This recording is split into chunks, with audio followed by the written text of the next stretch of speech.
자, 오늘 수업은 36쪽에 있는 항등식, 이제 두 번째 챕터. 그러니까 다항식에서 두 번째 챕터인 항등식을 배울 거예요. 항등식은 우리가 중학교 과정에서 배웠는데 보통 항등식을 이야기할 때는 항등식과 같이 비교하는 게 방정식이에요. 그럼 얘네들의 차이를 한번 살펴보자. 항등식이 뭐죠? 그렇지? 항상 성립하는 등식.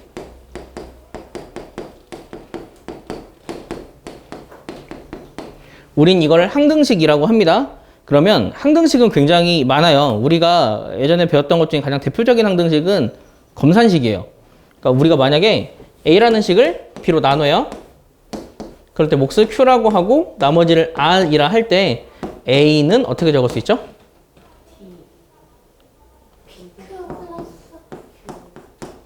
이렇게 적을 수 있죠. 그러면 우리는 얘네 둘이 똑같이 생겼어. 다만 이 친구의 꼴을 바꾼 것 뿐이야. 얘를 전개했을 때 얘랑 똑같이 생겼겠지? 이런 걸 항등식이라고 해요.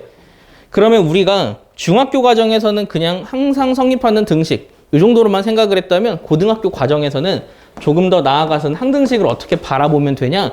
그냥 여기는 여기인 양쪽이 똑같은 걸 항등식이라고 한다. 그런데 문제가 똑같다는 걸 우리가 증명을 하려면 기준이 필요하거든? 그럴 때 그 기준 자체를 어떻게 잡을 거냐면 얘네 둘을 내림차순 정리해서 하나하나 비교를 할 거야. 그러니까 만약 이 두 식이 동일하게 생겼다고 했을 때 동일한지를 볼 수 있는 방법은 여기 있는 식을 전개를 해서 그냥 앞에서부터 차례차례 다 똑같은지를 볼 거라고. 내림차순 정리가 뭐였죠? 차수가 높은 것부터 낮은 것 순으로 정리하는 게 내림차순 정리였죠. 이렇게 두 식을 비교를 했을 때 차수가 높은 것부터 낮은 걸로 정리를 해서 비교하는 게 우리가 배우는 항등식의 기본적인 패턴이 됩니다. 다만 이렇게 정리를 할 때는 기준이 중요해요. 내림차순 정리를 할 때는 단순히 그냥 내림차순 정리가 아니야. x에 대하여 y에 대하여 기준이 있었다고. 그러면 항등식도 마찬가지로 생각하는 거야. 문자가 여러 개가 있어도 이 문자가 x에 대한 항등식인지 y에 대한 항등식인지 정확한 기준을 가지고 양쪽이 같음을 증명하는 그게 우리가 항등식에 대해서 문제를 풀 기본적인 패턴이에요. 항등식과 비교되는 게 방정식이라고 했죠? 방정식은 뭐죠? 방정식이 되려면 세 가지 요소를 갖고 있어야 되거든?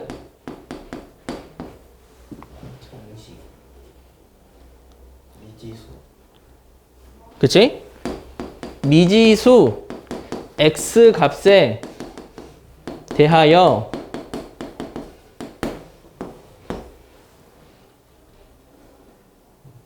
아까 누가 얘기했지? 등식이야.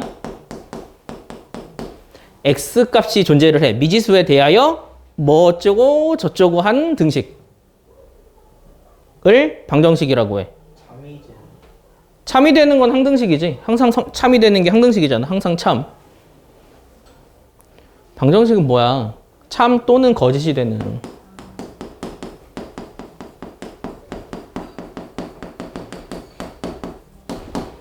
등식, 이걸 방정식이라고 한다. 항등식은 항상 참, 방정식은 참 또는 거짓.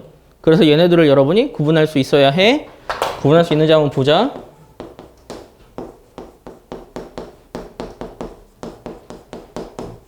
얘는 방정식이니 항등식이니? 항등식이지? 얘는 방정식인 거야. 얘는 전개하면 양쪽이 똑같이 생겼지? 얘는 x가 얼마면 참이고 얼마면 거짓이 되지. 얼마일 때 참이니? 마이너스 2일 때 그 참이 되는 값을 뭐라 부른다고? 근 또는 해라고 불러. 이렇게 근 또는 해를 구하는 과정을 방정식을 푼다라고 한다고. 그 둘을 명확하게 여러분이 구분할 수 있어야 돼요. 그런데 우리가 단순히 이제는 얘는 항등식이야 라고 이야기하지는 않고 항등식을 표현하는 방법을 네 가지를 제시를 해줄 거예요. 그러면 이 네 가지 제시된 걸 보면서 여러분은 아 얘는 항등식이구나 라는 걸 눈치를 채야 합니다. 그 네 가지 표현법은 책이랑 같이 할게요. 첫 번째, x 값에 관계없이 항상 성립하는 등식이라는 말이 있으면 얘는 항등식입니다. 좀 더 자세하게 그래서 x값에 관계없이 항상 성립하는 등식이라는 말이 있으면 이거는 x에 대한 항등식이구나 라고 생각하면 돼. 일단은 그냥 x에 대한 항등식이구나 라고만 알아둬. 그리고 나서 x에 대한 항등식과 y에 대한 항등식의 차이점을 나중에 설명을 해 줄게요. 두 번째, 모든 x에 대하여 항상 성립한다 라는 말이 있어도 얘는 항등식이에요. x에 대한 항등식. 3번, 임의의 x에 대하여 항상 성립한다 라는 말이 있어도 이거는 x에 대한 항등식인데, 여기서 임의의라는 말을 확실하게 알아야 해. 임의의, 영어로 뭐라고 하는지 아니? 임의의. 그러니까 우리가 생각할 때는 랜덤이거든, 랜덤. 랜덤 알아요? 랜덤인데 영어를 사용하는, 그러니까 미국에서 수학을 쓰는 사람은 임의의 x에 대하여를 랜덤이라고 표현하지 않고 all이라고 표현을 한다, 모두. 그래서 임의의 x에 대하여는 그냥 모든 x라고 생각하면 돼. 그러니까 여기서 만약에 임의의 학생은 수학이 80점이 넘어라고 이야기하는 건 여기서 누구를 뽑아도 80점이 넘어란 뜻이야. 그게 랜덤의 개념이라고. 그래서 이거는 다시 말하면 그냥 모두 다 80점 넘는다의 의미니까 임의의라는 말이 있을 때는 수학에서는 모두라고 해석을 해버리세요. 자, 네 번째. 어떤 x의 값에 관계없이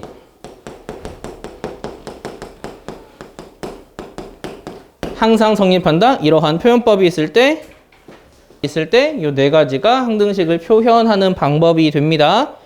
그래서 이거는 외우는 게 아니라 보자마자 아, 얘는 항등식이구나 라는 걸 여러분이 눈치만 채면 돼요. 자, 그러한 항등식은 어떠한 성질이 있냐면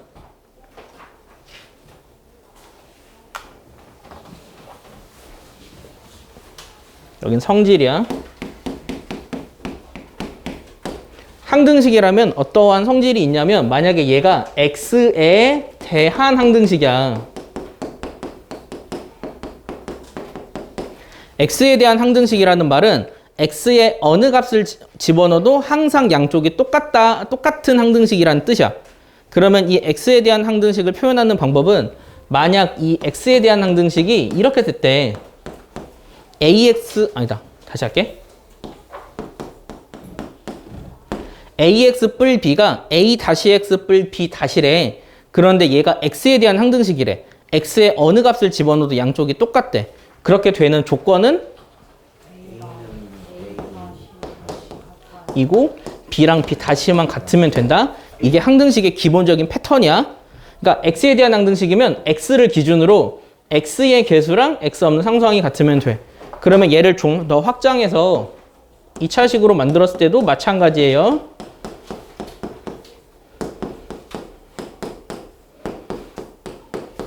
여기서의 조건은 그렇지. A는 A 다시랑 같고 B는 B 다시랑 같고 C는 C 다시랑 같으면 되는 거야. 이게 그냥 간단하게 항등식을 우리가 항등식임을 알아낼 수 있는 방법이 돼요. 그런데 만약 이렇게 생길 수도 있잖아. 얘도 항등식이래. 얘도 x에 대한 항등식이래. 그런데 니네가 보기에 이거는 방정식인데 라고 생각할 수 있잖아. 얘가 항등식이 되려면 조건이 뭐냐면 사실은 얘는 이런 개념이야. 0x 더하기 0꼴이잖아. 그럼 그 상황에서 얘랑 얘랑 같고 얘랑 같아요. 그게 항등식을 표현하는 방법이 되는 거야. 그래서 이걸 x에 대한 항등식이라고 이야기를 하면 여러분은 이렇게 비교를 하면 된다. 그래서 우리는 항등식을 문제를 푸는 방법 자체를 이런 식으로 정리를 해 줄 거야. 그래서 여기서 나오는 용어들이 말이 조금 어렵다. 우리는 이렇게 항등식을 푸는 방법 자체를 미정계수법이라고 할 거야. 이 미정계수법의 미자가 아닐 미자야. 정은 정해진다. 정하다? 한자를 잘 몰라서. 그러니까 아직 정해지지 않은 개수를 찾는 법이란 뜻이야. 그러면 우리가 이 항등식의 문제를 푸는 이러한 방법, 즉 아직 정해지지 않은 개수를 찾는 방법은 두 종류로 정리를 할 거예요. 첫째, 개수비교법.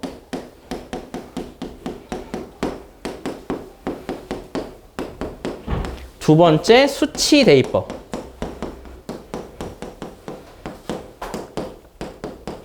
여기서의 수치는 숫자라고 생각을 해버리세요.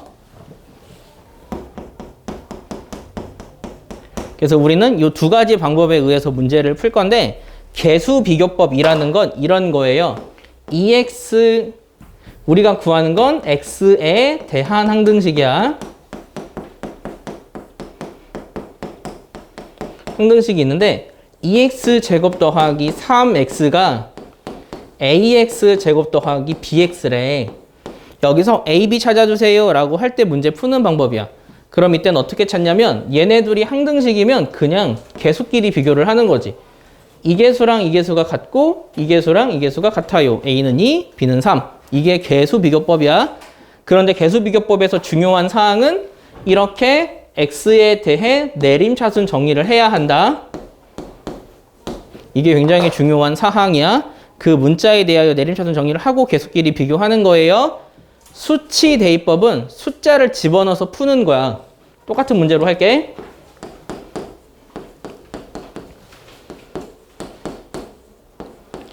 뺄게 이거. 얘네들이 같대. 그런데 여기는 보자마자 얘가 2예요, 3이에요 할 수도 있는데 얘네들이 같으면 여기에 1을 집어넣어도 양쪽이 똑같고 여기에 2를 집어넣어도 양쪽이 똑같겠지. 그렇게 구하는 게 수치 대입법이야. 그러면 언제 어떤 방법을 이용해서 푸나요? 라고 묻는다면 그거는 상황에 따라 숫자를 집어넣어서 쉽게 풀리겠다 라고 하면은 숫자 집어넣어서 풀고 그냥 딱 보자마자 비교할 수 있겠다 라고 하면 이 방법으로 풀고 그러면 여기서 이 두 가지 방법을 알려주는 건 꼭 모든 문제를 이 두 가지 방법 중 하나만 사용하는 건 아니에요. 여러분이 유효적절하게 잘 섞어서 사용하세요. 그거는 여러분의 사고력에 따라 달렸습니다. 그러면서 여러분한테 야 이거 어떤 방법으로 풀었어? 물어보진 않을 거야. 그냥 방법 자체만 여러 가지 제시를 해주고 여러 가지 기회를 이용해서 여러분이 만드는 연습을 하면 됩니다. 자 다음 38쪽에 있는 건 여러분이 숙제로 해오고요. 저는 필수예제 문제만 풀어줄게요. 자 필수예제 1번 한번 봅시다. 다음 등식이 x에 대한 항등식일 때 이런 거 꼭 캐치를 해야 해.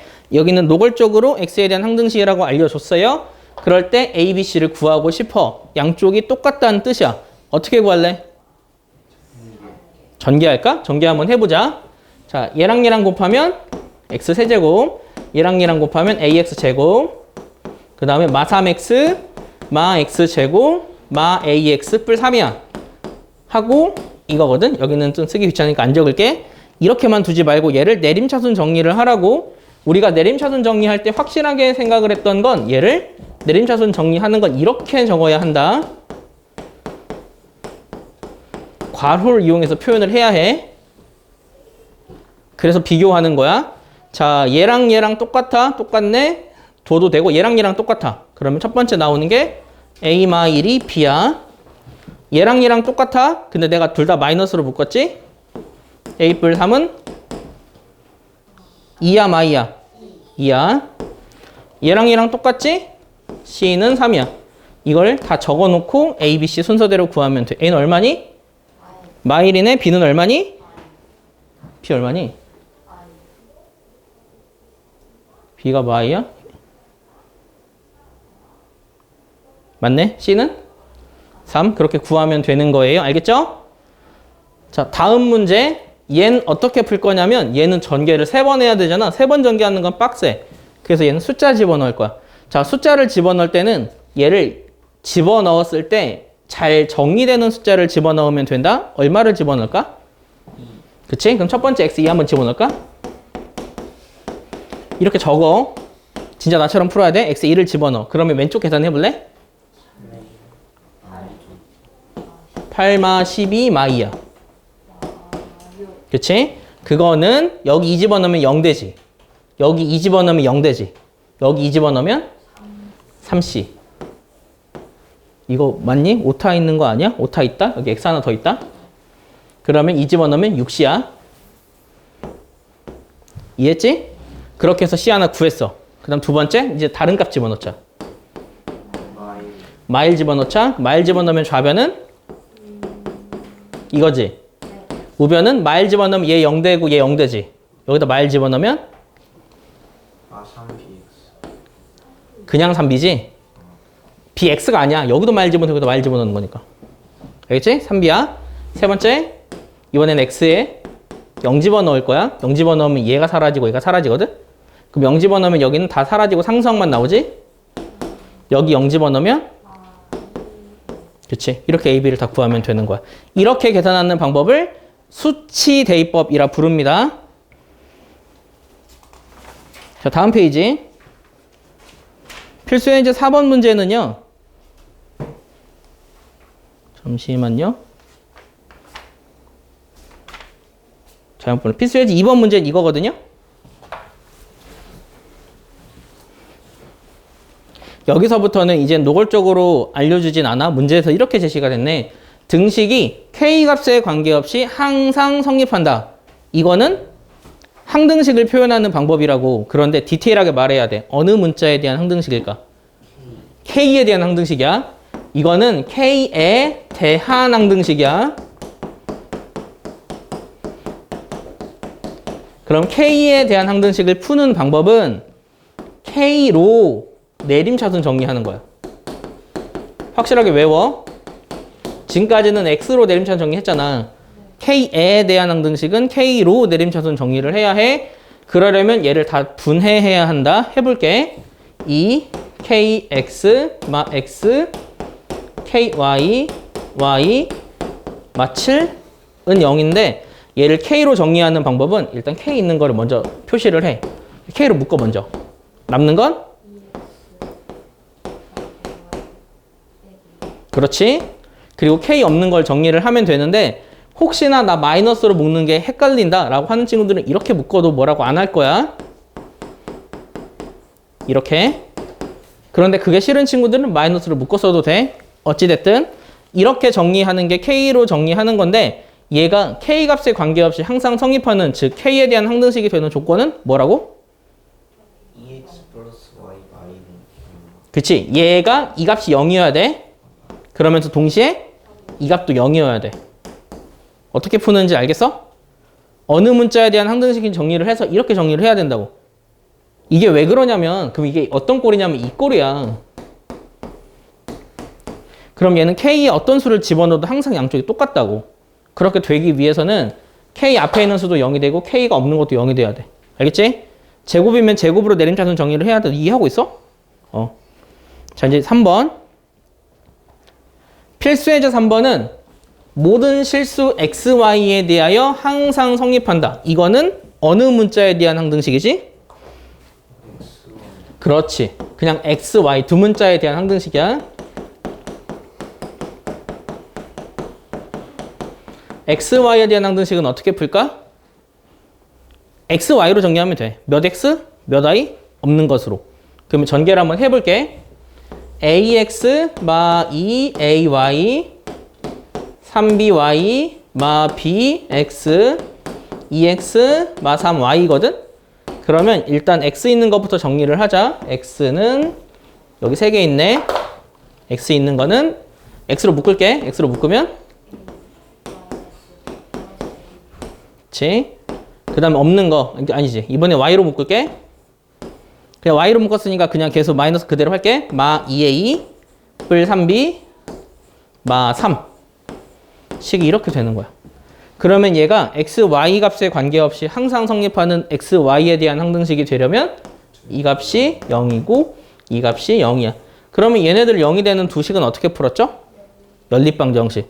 그래서 여기 단원에서는 연립방정식이 굉장히 많이 나옵니다. 이게 오늘 우리가 배우는 항등식의 문제를 푸는 방법이고 이제부터는 어느 정도 기계적으로 풀 수 있어야 돼. 모든 실수 x, y에 대하여, 임의의 x에 대하여 x에 어떤 수를 집어넣어도 모든 x에 어떤 수를 집어넣어도 이렇게 표현된 건 다 항등식에 대한 표현이니까 이걸 보자마자 아 얘는 xy에 대한 항등식이네. xy에 대한 항등식을 푸는 방법은 xy로 내림차순 정리를 해서 모든 개수 혹은 상수항이 0이구나. 그렇게 정리하는 걸 여러분이 머릿속에 잘 기억을 해놔야 합니다. 그래서 오늘 배우는 항등식 수업은 여기까지만 할게요.